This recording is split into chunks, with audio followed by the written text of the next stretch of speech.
Gati?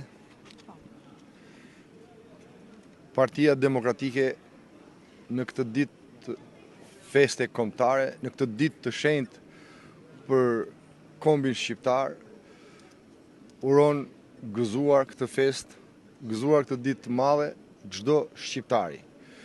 Është 28 nëntori, dita kur Skënderbreu ngriti flamurin në Vlorë, është dita Skënderbreu ngriti flamurin në Krujë, është dita kur Ismail Qemali ngriti flamurin në Vlorë dhe është dita kur shlirua Shqipëria.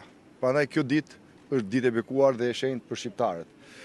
Jetojmë në një kohë që fatkeqësisht festohet kjo ditë në nkëthetrat e një regjimi, narkoregjimi, i cili është i ngërthyer nga gjithë anët me krim, korrupsion dhe drogë.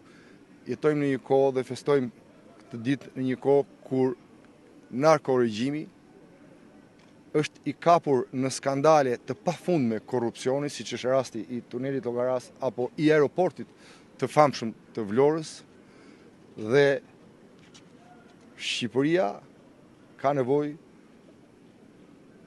për një qeveri teknike, ka nevojë që duhet të njohë institucionin dorëheqës dhe ka nevojë që kjo Shqipëri të ndjehet ashtu siç e meritojnë, që shqiptarët të ndjehen ashtu siç e meritojnë dhe jo në diktatin e narkosit, në diktatin e korrupsionit dhe në diktatin e karteleve të drogës.